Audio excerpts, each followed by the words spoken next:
Marina park, যেখানে এই সময় মানে বৈকাল বেলায় হাজার হাজার পর্যটক মনের আনন্দে বেড়াতে আসেন।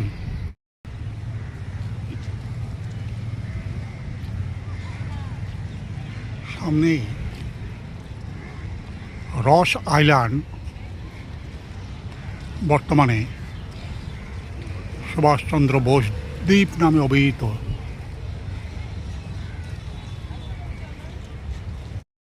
যেখানে হাজার হাজার যানবাহন, জলযান সাগরের বুকে স্থির হয়ে অপেক্ষা করে আছে পর্যটকদের বহন করে নিয়ে যাওয়ার জন্য। বন্ধুগণ,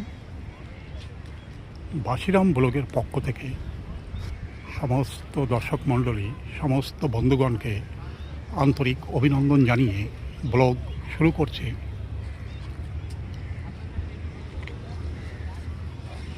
বৈকাল বেলার একটা ব্যস্ততম স্থান, যেটা মেরিনা পার্ক নামে অভিহিত। এখানে হাজার হাজার পর্যটক এবং এখানকার বসবাসকারী লোকেরাও ঠিক এই সময়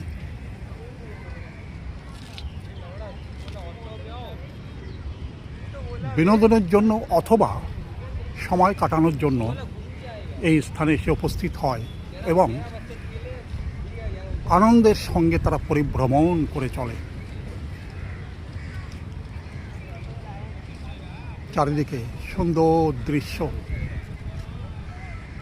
লোকজনের আনাগোনা, সব কিছু এখানে একটা সুন্দর পরিবেশ তৈরি করে দিয়েছে। এই পরিবেশের মধ্যে হাজার হাজার পর্যটক প্রতিনিয়ত বেড়াতে আসেন।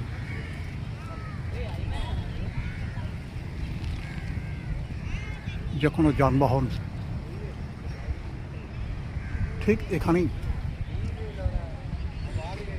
এই গেটের এখানেই এসেই তাদেরকে নামিয়ে দেয় এবং এখান থেকেই যাত্রা শুরু হয়।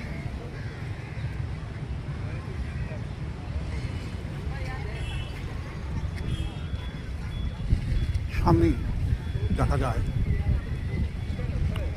খোলা সমুদ্র বহুদূর পর্যন্ত বিস্তৃত হয়ে আছে। সাগরের ঢেউ এখানকার সৌন্দর্যকে বহুগুণ বাড়িয়ে দিয়েছে। একটু দূরেই দেখা যাচ্ছে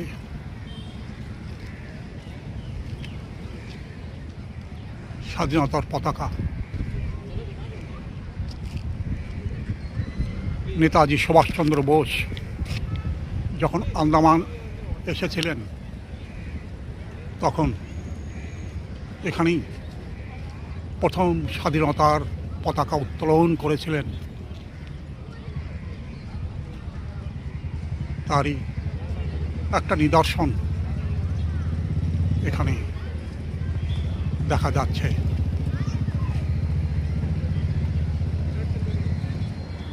সামনেই সেই রস আইল্যান্ড বা বর্তমান নাম নেতাজি সুভাষচন্দ্র বোস দ্বীপ।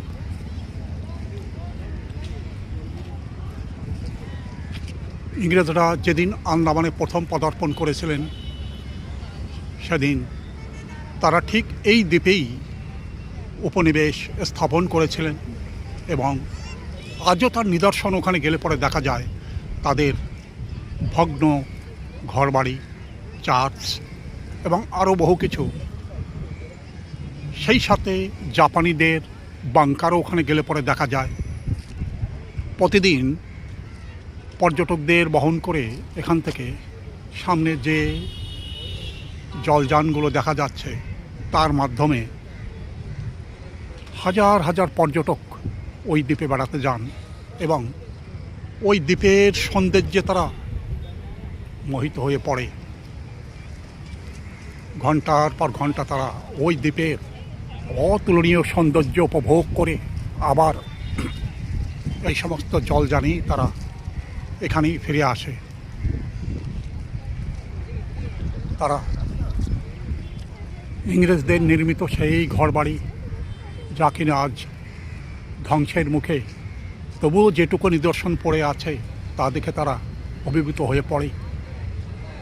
জাপানিদের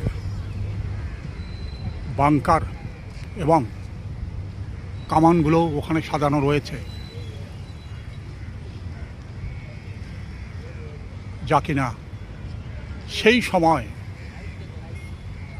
তারা স্থাপন করে গিয়েছিল, আজও যেন প্রাণবন্ত হয়ে আছে, যা দেখে তখনকার দিনের ইতিহাস সব কিছুই যেন মানুষ পটে ভেসে ওঠে, যে তারা কিভাবে এই দ্বীপ দখল করে এই দ্বীপকে তারা নিজস্বভাবে করে নিতে চেয়েছিল। কিন্তু পরবর্তী সময় জাপানিরা একরকম বাধ্য হয়েই আন্দামান ছেড়ে দিয়ে আবার তারা তাদের দেশে ফিরে যান। সেই হিরোশিমা এবং নাগাসাকিতে পারমাণবিক বোমা আক্রমণ হবার পরেই আন্দামান থেকে সমস্ত জাপানিরা প্রস্থান করেন। সেই সুযোগে ইংরেজরা আবার এই আন্দামান দ্বীপ দখল করে নেয়, যার ফলে তারা আর দ্বিতীয়বার এখানে এসে তাদের বসতি স্থাপন করতে সমর্থ হয়নি। তারা 1942 সাল নাগাদ এই দ্বীপে এসে পদার্পণ করেছিলেন এবং 1944 সাল 3 বছরের মতো তারা এই দ্বীপ দখল করে কেবলমাত্র সামনের ওই দ্বীপ না, আন্দামানের বেশিরভাগ ভূখণ্ডই তারা দখল করে নিয়েছিল এবং বেশ কিছু পথঘাট ইত্যাদি গাছপালা তারা রোপণ করেছিল, যার নিদর্শন এখনো পর্যন্ত পোর্টব্লেয়ারের বিভিন্ন স্থানে দেখা যায়। সামনে সমুদ্রের যে ঘাট বাঁধানো স্থানটা আমরা দেখতে পাচ্ছি এখান থেকে, এও সেই জাপানিদেরই হাতে তৈরি করা একটা নিদর্শন। এরকম সাগরের কিনারে বহু জায়গায় তারা সাগরের পাড়ে সুন্দর করে বাঁধিয়ে দিয়েছিল।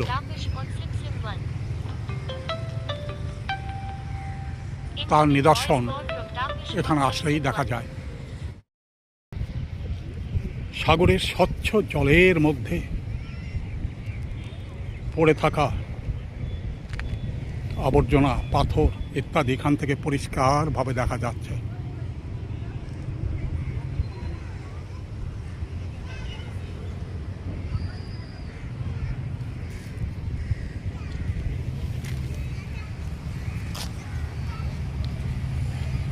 সামনে বহু মানুষ একত্রিত হয়ে সাগরের অপরিসীম সৌন্দর্য এবং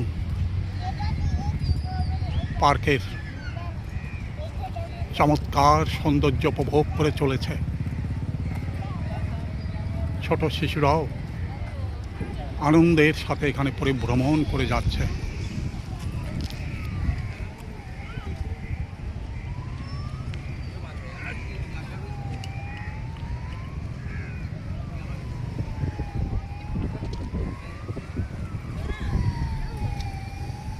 সামনের ছোট ছোট ঝাউ গাছগুলো সুন্দর কাটিং করে এখানে সাজিয়ে দিয়েছে, ঠিক ছাতার মতো আকৃতি এখানে তৈরি হয়ে গেছে। ঠিক ওর পাশেই দোকানপাটেরও সুন্দর ব্যবস্থা করে দিয়েছে পর্যটকদের বিনোদন করবার জন্য।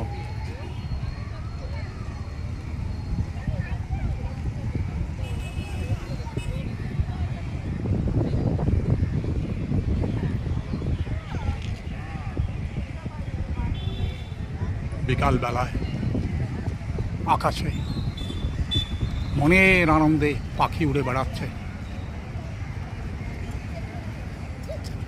গাছগুলো নিঝুম নিস্তব্ধভাবে এখানে দাঁড়িয়ে আছে।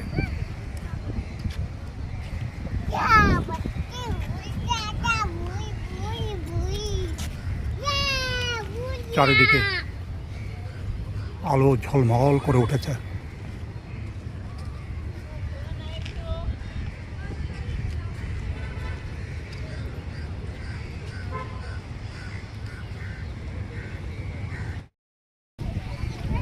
পার্কের মধ্যে সুন্দর সুন্দর ফুলের বাগান পার্কের সৌন্দর্যকে বহুগুণ বাড়িয়ে দিয়েছে।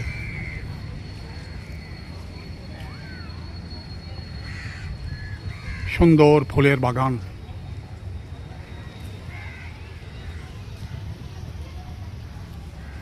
এবং ঝাউ গাছের ছোট ছোট বাগান।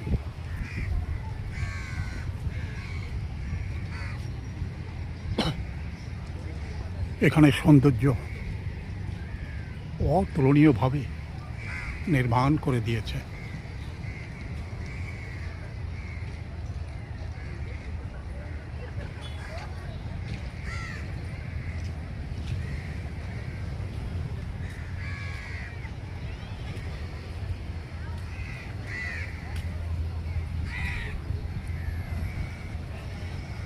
সামনেই নেতাজি সুভাষচন্দ্র বোসের মূর্তি স্থাপন করা আছে।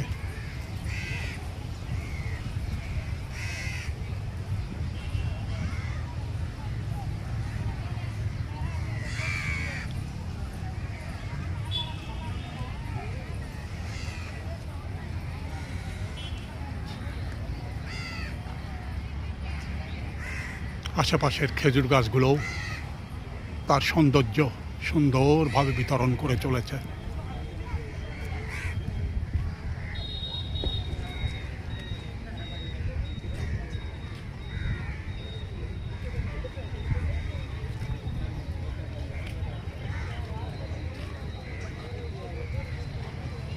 ছোট্ট সাদা ফুলের গাছটাও এখানে তার সৌন্দর্য বিতরণ করে চলেছে।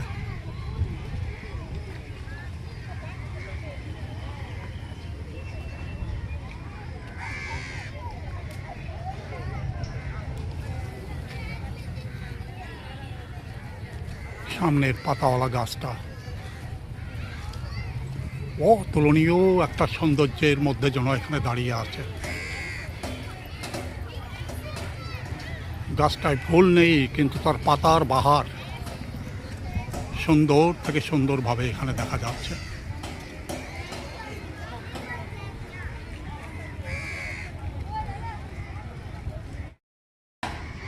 ছোট ছোট শিশুদেরও এখানে বিনোদনের ব্যবস্থা করে দিয়েছে। অনেক শিশুরাও এখানে এসে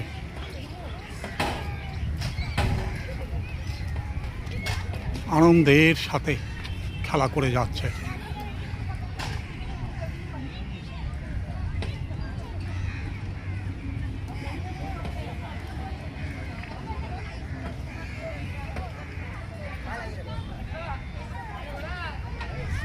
কেউ বা এখানে এসে এক্সারসাইজ করবার চেষ্টা করছে।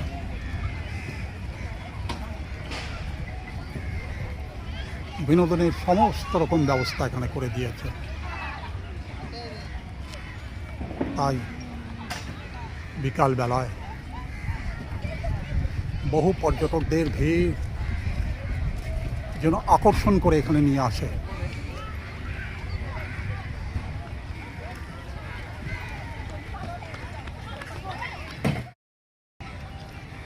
ছোট্ট শিশুরা কি সুন্দরভাবে এখানে খেলাধুলা করে যাচ্ছে।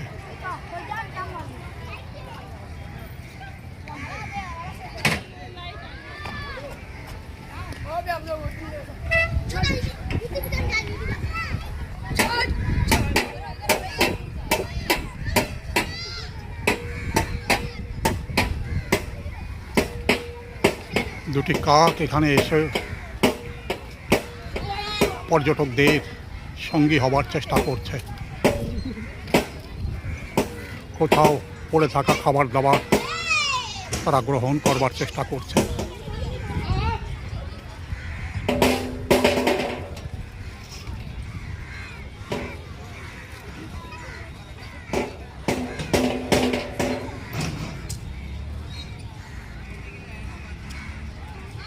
পার্কের অতুলনীয় সৌন্দর্যের মধ্যে যখন কাক এবং অন্যান্য পাখি এখানে এসে ঘোরাফেরা করে যায়, তখন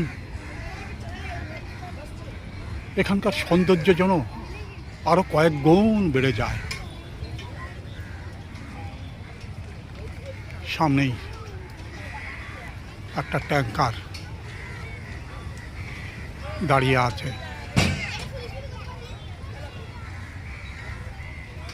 নিদর্শনের জন্যই এখানে দাঁড়িয়ে আছে।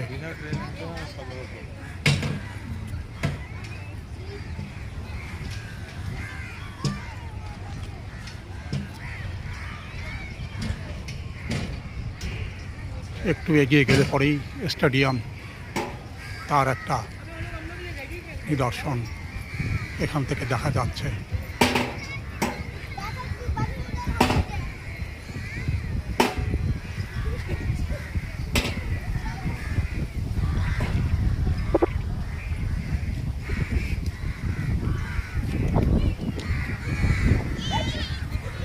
ধীরে ধীরে অন্ধকার ঘনিয়ে আসছে, তবুও লোকজনের আসা যাওয়ার বিরাম নেই।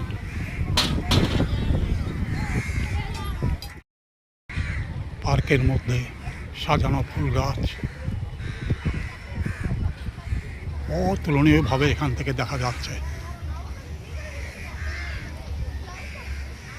যেন একটা সৌন্দর্যের ভান্ডার এখানে পড়ে আছে।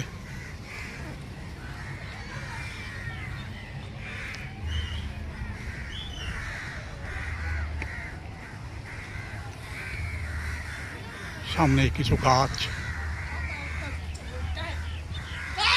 রং বেরঙের লাইট দিয়ে সাজিয়ে রেখেছে,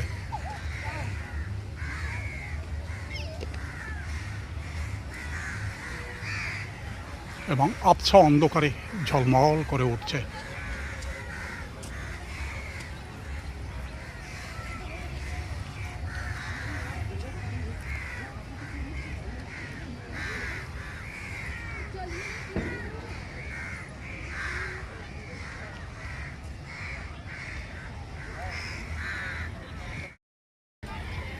সুন্দর রঙের বাহার গাছপালাকে ক্ষণে ক্ষণেই বদলে দিচ্ছে।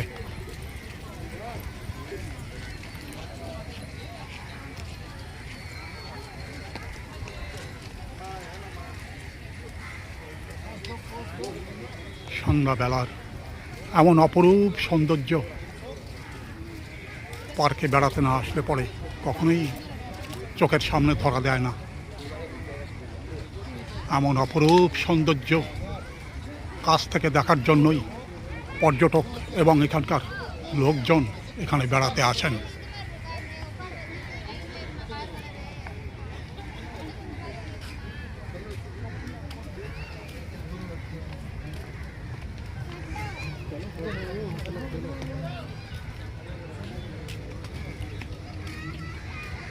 এখানেও আলোকমালায় সজ্জিত করে রেখেছে।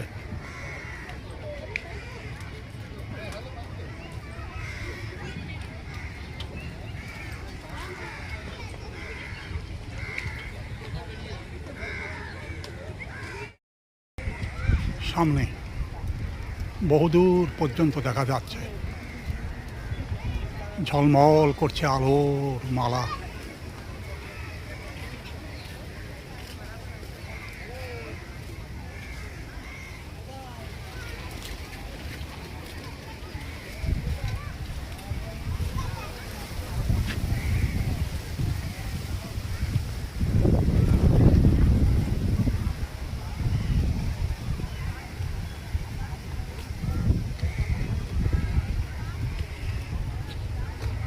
গাছ ফুলে পরিপূর্ণ হয়ে গেছে।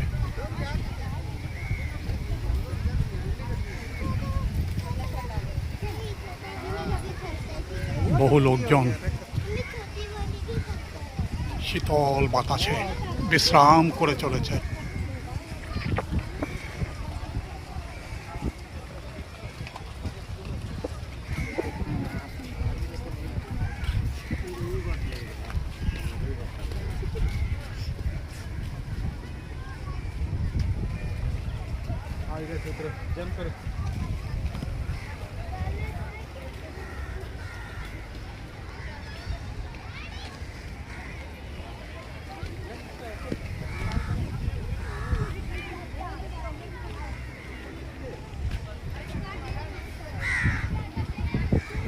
এই জন্য একটা বিনোদনের স্বর্গ, যেখানে বহু মানুষ এসে বিশ্রাম করে।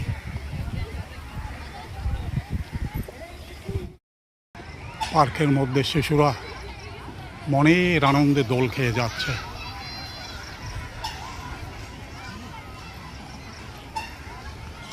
কি সুন্দর তাদের অনুভূতি, কি সুন্দর তাদের আনন্দ, সব কিছুই যেন মিলেমিশে এখানে তারা আনন্দের সাগরে নিমজ্জিত হয়ে গেছে।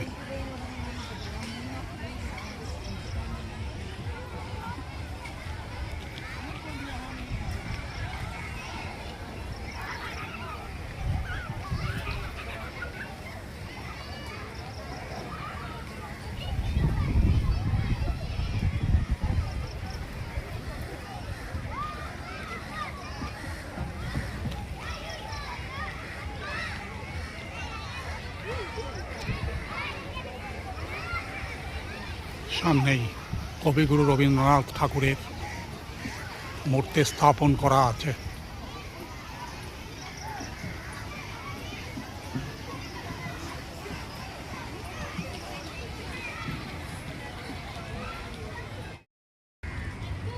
এই মুহূর্তে পার্কের চারিদিকে লক্ষ্য করলেই দেখা যায়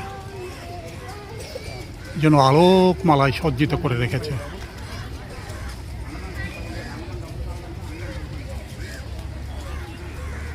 বহুদূর পর্যন্ত আলোকমালায় সজ্জিত হয়ে আছে।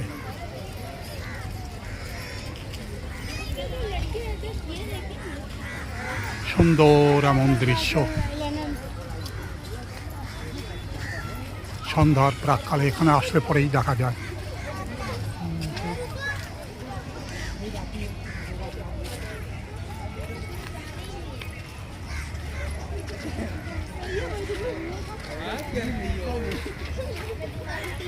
পর্যটকদের বিনোদনের জন্য এখানে একটা ক্যান্টিন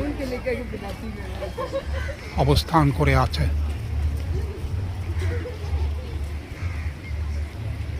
সাগরের জল নিঝুম নিস্তব্ধভাবে প্রবাহিত হয়ে চলেছে।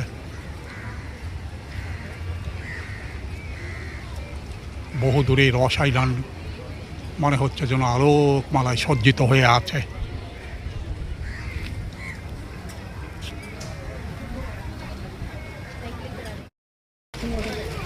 পর্যটকদের জন্য এখানে বহু রকম সম্ভার সাজিয়ে রেখেছে। বর্ষা শুরু হয়ে গেছে, তাই সবাই নিরাপদ স্থানে যাবার চেষ্টা করছে। হঠাৎ বৃষ্টি নেমে যাবার জন্য সমস্ত লোকজন ছুটোছুটি করে এক জায়গায় জড়ো হয়েছিল। এখন বৃষ্টি কমবার পরে আবার তারা বাইরে বেরিয়ে পড়েছে।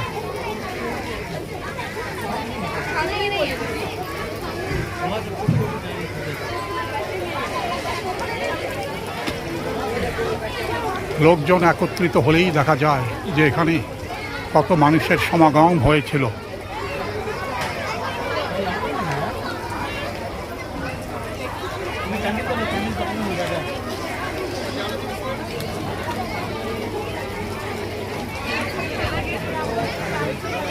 বৃষ্টি শেষ হবার পর সবাই যাত্রা করছে তাদের আবাসস্থলের দিকে।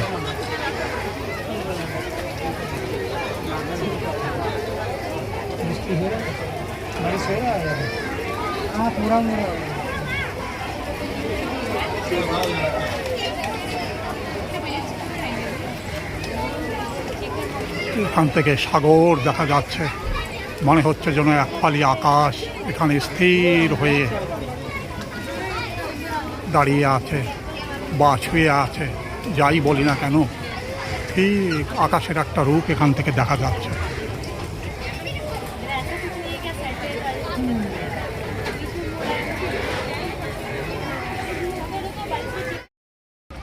শ্রদ্ধেয় দর্শক মণ্ডলী, শ্রদ্ধেয় বন্ধুগণ, এতক্ষণ এই ভিডিও আপনি কেমন দেখলেন দয়া করে কমেন্টস বক্সে লিখে জানাবেন।